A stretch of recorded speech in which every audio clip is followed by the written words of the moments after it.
Assalamualaikum warahmatullahi wabarakatuh. Perkenalkan kami dari kelompok 4 Pendidikan IPA di MI kelas rendah. Insya Allah di sini kami akan membahas mengenai laboratorium. Tentang apa itu laboratorium, fungsinya untuk apa, jenisnya apa saja, lalu standar laboratorium yang baik itu seperti apa, dan pengadministrasian alat dan bahan, juga keselamatan kerja dan keamanan di laboratorium. Nah, yuk kita simak sama-sama ya penjelasannya. Ini saya Ratiko Malasari akan menjelaskan tentang pengertian laboratorium. Nah, laboratorium ini berasal dari bahasa Latin yang berarti tempat bekerja.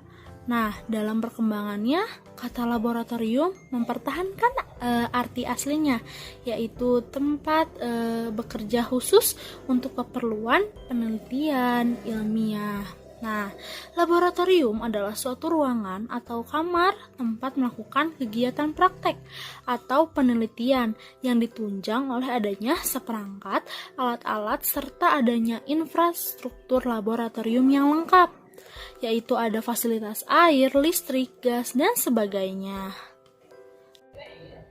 Halo teman-teman, saya Lina Rosliana Nadia. Di sini saya akan menjelaskan mengenai fungsi laboratorium. Nah, fungsi laboratorium menurut Sudaryanto tahun 1998 yaitu yang pertama sebagai sumber belajar yang berfungsi sebagai tempat untuk memecahkan suatu masalah yang berkaitan dengan ranah kognitif, afektif, dan juga psikomotorik atau melakukan percobaan.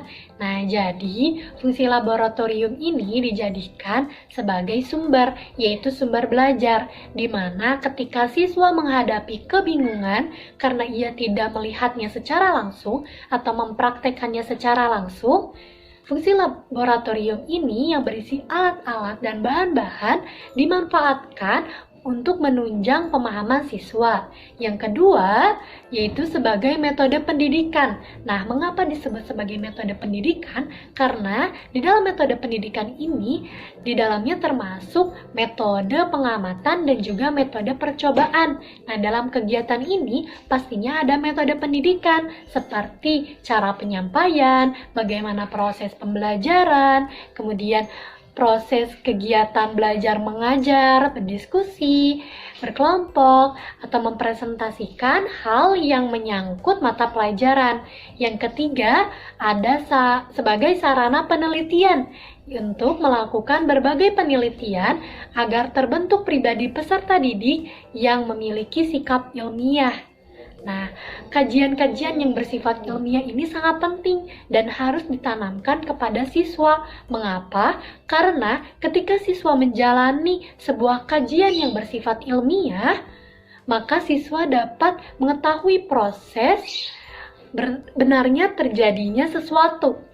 Jadi siswa akan berpikir, oh seperti ini ya cara kerjanya, oh seperti ini ya prosesnya. Dan siswa akan mengetahui bahwa segala sesuatu itu ada prosesnya. Dan siswa tidak akan meremehkan sesuatu. Selanjutnya ada fungsi laboratorium menurut Kadar Rahman tahun 2007. Yang pertama, untuk membentuk pemahaman konsep. Jadi siswa akan lebih fokus dan minatnya akan lebih bertambah karena melihat secara langsung. Maka akan membentuk pemahaman konsep. Yang kedua, membentuk kebenaran konsep. Nah, di laboratorium ini benar-benar menunjukkan secara real dan tidak ada manipulasi karena siswa melihat dan mempraktekannya secara langsung atau secara real. Yang ketiga, menumbuhkan keterampilan proses efektif dan psikomotorik siswa. Nah, di sini siswa bisa langsung praktek, melakukan, berpikir, dan juga berdiskusi karena siswa akan bisa memahami secara langsung. Yang keempat, menumbuhkan rasa suka dan motivasi terhadap materi yang dipelajari. Jadi biasanya siswa akan lebih bersemangat dan minatnya akan lebih bertambah jika praktek. Dan siswa akan sangat ingin mempraktekkan dan juga ingin mempelajari penelitian lanjutan. Misal, ketika siswa sudah praktik di kelas atau di sekolah, ketika ia di rumah, ia akan bilang kepada ibunya, "Bu, tadi saya melakukan ini, Bu, tadi saya mempraktekkan ini," dan siswa tersebut akan mencoba atau mempraktekannya di rumah juga. Nah, seperti itu. Lalu yang kedua yaitu jenis-jenis laboratorium. Laboratorium ini dikategorikan menjadi 4. Yang pertama laboratorium riset, yang kedua laboratorium analisis, yang ketiga laboratorium uji, dan yang terakhir yaitu laboratorium pengajaran. Untuk yang pertama yaitu laboratorium riset, digunakan untuk melakukan riset-riset pada bidang ilmiah tertentu. Contohnya Laboratorium Naval Medical Research Unit 2 milik Angkatan Laut AS di Jakarta. Lalu yang kedua yaitu laboratorium analisis. Laboratorium ini digunakan untuk menganalisis kandungan bahan produk tertentu. Pada kategori ini juga sering terjun dalam bidang kesehatan dan lingkungan. Contohnya yaitu Laboratorium Kesehatan Provinsi Lampung. Dan yang ketiga yaitu laboratorium uji. Laboratorium ini merupakan tempat untuk menguji ketahanan atau kualitas produk tertentu. Contohnya yaitu laboratorium beton pada Fakultas Teknik Sipil Perguruan Tinggi. Dan yang terakhir yaitu laboratorium pengajaran. Laboratorium ini merupakan laboratorium pembelajaran secara praktek. Biasanya diklasifikasikan sesuai dengan kebutuhannya. Contohnya, laboratorium IPA untuk jenjang SD sampai SMP, dan laboratorium fisika, kimia, serta biologi untuk jenjang SMA atau MA. Baik, di sini saya akan menjelaskan standar laboratorium IPA yang baik. Nah, untuk standar laboratorium IPA yang baik harus sesuai dengan Peraturan Menteri Pendidikan Nasional Nomor 24 Tahun 2007 tentang standar sarana prasarana di SD atau MI yang mencakup 3 hal. Yang pertama, laboratorium IPA dapat memanfaatkan ruang kelas. Yang kedua, sarana laboratorium IPA berfungsi sebagai alat bantu yang mendukung kegiatan dalam masa atau dalam bentuk percobaan. Lalu yang ketiga, setiap SD atau MI dilengkapi sarana laboratorium IPA yang mencakup atau meliputi beberapa hal di dalamnya. Yang pertama itu harus ada lemari. Yang kedua, ada model kerangka manusia. Yang ketiga, ada model tubuh manusia. Yang keempat, ada globe. Yang kelima, ada model tata surya. Yang keenam, ada kaca pembesar. Yang ketujuh, ada cermin datar. Kedelapan, cermin cekung. Yang kesembilan, ada cermin cembung. 10, ada lensa datar. 11, ada lensa cekung. Ke-12, ada lensa cembung. Yang ke-13, ada magnet batang. Dan yang ke-14, ada poster IPA. Nah, untuk poster IPA ini mencakup beberapa poster yang tentunya harus ada. Yang pertama itu contohnya seperti poster metamorfosis. Yang kedua ada poster hewan langka. Yang ketiga poster tumbuhan atau tanaman yang ada di Indonesia misalnya, dan sebagainya yang tentunya poster itu sesuai dengan mata pelajaran IPA. Nah, adapun beberapa standar dalam menentukan hal pokok yang harus diperhatikan ketika menata ruang laboratorium, khususnya laboratorium IPA di SD atau MI. Yang pertama itu tidak terletak searah dengan arah mata angin. Nah, kenapa? Karena tentunya hal ini akan menjadi suatu hal yang sangat penting, karena arah mata angin yang bertiup kemana saja akan mempengaruhi aktivitas di ruang laboratorium. Nah, lalu yang kedua ada jarak terhadap sumber air.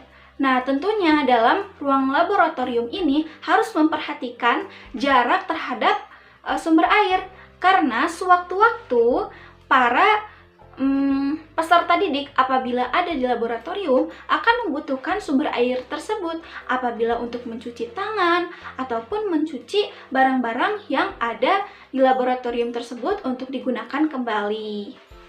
Lalu yang ketiga ada saluran pembuangan. Nah, maksudnya apa? Maksudnya dalam laboratorium itu harus memperhatikan saluran pembuangan.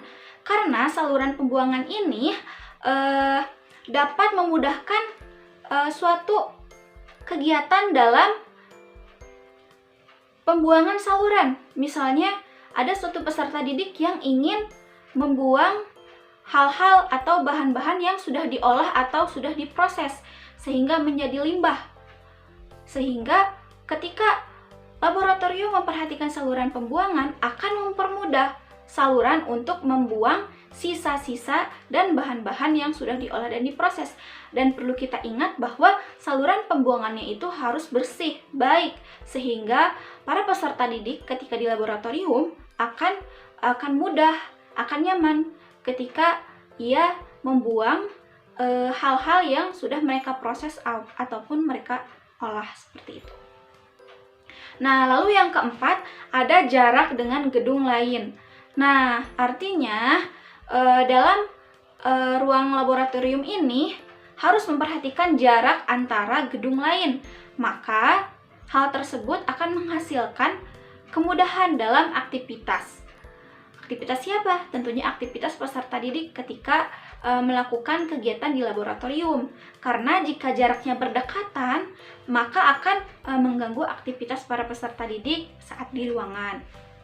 Nah, lalu yang kelima ada mudah dikontrol. Nah, tentunya standar ruangan laboratorium ini harus mudah dikontrol karena seperti yang kita ketahui bahwasannya ruang laboratorium ini ketika sudah digunakan akan kotor maupun ada bekas digunakan barang-barangnya, sehingga standar ini harus lebih diperhatikan seperti manajer, pengawas maupun guru-guru itu harus mudah dalam mengawasi atau mengontrol ruangan laboratorium tersebut. Maka hal ini harus diperhatikan. Misalnya saja ruangan laboratorium ini dekat dengan tempat ruang kerja manajer, sehingga manajer lebih leluasa dan lebih mudah dalam mengontrol bagaimana sistem ruang laboratorium tersebut. Selanjutnya ada poin yang keenam, yaitu luas ruangan per personel. Nah, artinya dalam standar laboratorium ini terdapat standar desain yang harus sesuai dengan daya tampung yang diinginkan. Karena akan memudahkan individu atau peserta didik yang melakukan kegiatan, sehingga mereka merasa leluasa dan mudah untuk bergerak di dalam ruangan laboratorium. Selanjutnya ada poin yang ketujuh, yaitu terdapat ventilasi atau jendela yang terbuka lebar dan menghadap keluar. Nah, tentunya ventilasi ini sangat penting karena untuk menghilangkan rasa penat dan rasa gerah para peserta didik di dalam ruangan laboratorium tersebut. Selain itu, ventilasi ini berguna untuk penetralisir suara di dalam ruangan. Nah, selanjutnya untuk poin terakhir, poin ke-8, yaitu lantai harus rata dan tidak licin. Tentunya lantainya tidak boleh bergelombang maupun memberikan dampak bahaya bagi peserta didik saat di ruangan ataupun merasa licin. Sehingga diusahakan ruangan laboratorium tersebut memiliki desain lantai yang rata dan tidak licin, sehingga mempermudah peserta didik beraktivitas di dalam ruangan laboratorium. Pengadministrasian alat laboratorium. Alat laboratorium yang dimaksud adalah yang digunakan untuk pelaksanaan praktikum. Kartu alat dengan format C1 berfungsi untuk mencatat data untuk masing-masing alat. Informasi yang harus dicantumkan dalam kartu alat yaitu nomor kartu, golongan alat, nomor induk, spesifikasi, nama, alat, merek, ukuran, pabrik, dan kode alat. Lokasi penyampaian tanggal, masuk dan keluar, dan jumlah alat yang tersedia. Khusus untuk alat-alat canggih dan alat-alat keperangkatan harus dibuatkan secara tersendiri karena spesifikasinya lebih banyak. Lalu pengadministrasian bahan kimia di laboratorium. Dalam pengadministrasikan bahan kimia adalah menggunakan format, spesifikasi alat, Bahan kimia yang diinformasikan yaitu nama-nama zat, dalam bahasa Inggris, rumus kimia, massa molekul, kemurnian, konsentrasi, massa, berat, jenis. Nah, di sini saya akan menjelaskan tentang keselamatan dan keamanan di laboratorium. Nah, jadi keselamatan dan keamanan di lab itu sangat penting sekali dan harus diperhatikan. Karena semakin komplitnya fasilitas, maka akan sedikit pula kemungkinan terjadinya kecelakaan kerja. Nah, untuk itu ada peraturan keselamatan kerja. Nah, tujuan peraturan keselamatan kerja ini dimaksudkan untuk menjamin apa aja sih gitu. Yang pertama kesehatan, keselamatan, dan kesejahteraan orang yang bekerja di laboratorium. Lalu mencegah orang lain terkena risiko terganggunya kesehatan akibat kegiatan di laboratorium. Lalu mengontrol penyimpanan dan penggunaan bahan yang mudah terbakar dan beracun. Lalu mengontrol pelepasan bahan berbahaya, gas, dan zat berbau ke udara sehingga tidak berdampak negatif terhadap lingkungan. Nah, lalu ada aturan umum yang terdapat dalam peraturan ini. Nah, yang menyangkut hal-hal seperti orang yang tidak berkepentingan dilarang masuk untuk ke laboratorium karena ini untuk mencegah hal-hal yang tidak diinginkan. Nah, lalu jangan melakukan eksperimen sebelum mengetahui informasi mengenai bahayanya bahan kimia, alat-alatnya, dan cara pemakaiannya. Lalu mengenali semua jenis peralatan keselamatan kerja dan letaknya untuk memudahkan pertolongan saat terjadi kecelakaan kerja. Nah, ada pula kita harus tahu cara pemakaian alat emergensi seperti pemadam kebakaran, yang seperti itu, dan keselamatan kerja lainnya. Nah, lalu setiap laboran atau pekerja laboratorium itu harus tahu cara memberi pertolongan darurat atau P3K. Nah, dilarang makan dan minum dan merokok di laboratorium. Lalu ada pakaian di laboratorium. Nah, pekerja di laboratorium ini harus menaati etika berbusana di laboratorium. Busana yang dikenakan juga berbeda dengan busana yang digunakan sehari-hari. Nah, apa aja sih busana yang perlu diperhatikan pada saat kita ke laboratorium? Yaitu dilarang memakai perhiasan yang dapat merusak bahan kimia. Lalu dilarang memakai sepatu yang terbuka, sepatu licin, dan sepatu hak tinggi. Nah, perempuan dan laki-laki yang memiliki rambut panjang itu harus diikat karena rambut panjang akan mengganggu apabila pada saat pekerjaan di laboratorium. Pakailah jas praktikum, sarung tangan, masker, dan pelindung yang lainnya dengan baik. Nah, lalu ada bekerja dengan bahan kimia. Bila kita bekerja dengan bahan kimia, maka dipastikan diperlukannya perhatian dan keselamatan dalam penanganannya. Nah, adapun hal umum yang harus diperhatikan yaitu hindari kontak langsung dengan bahan kimia, hindari menghirup langsung uap bahan kimia, lalu dilarang mencicipi atau mencium bahan kimia. Dan bahan kimia dapat bereaksi langsung dengan kulit, menimbulkan iritasi, pedih, dan mengelupas. Nah, limbah bahan kimia secara umum ini meracuni lingkungan. Oleh karena itu, perlu penanganan khusus. Yang pertama, limbah bahan kimia tidak boleh dibuang langsung ke lingkungan. Nah, buanglah pada tempat yang telah disediakan. Lalu, limbah organik dibuang pada tempat terpisah agar bisa didaur ulang. Dan limbah padat, kertas saring, korek api, endapan dibuang di tempat khusus. Limbah yang tidak berbahaya, misalnya deterjen, boleh dibuang langsung dengan pengenceran air yang cukup banyak. Nah, lalu buang segera limbah bahan kimia setelah pengawatan selesai. Nah, limbah cair yang tidak larut dalam air dan beracun dikumpulkan pada botol.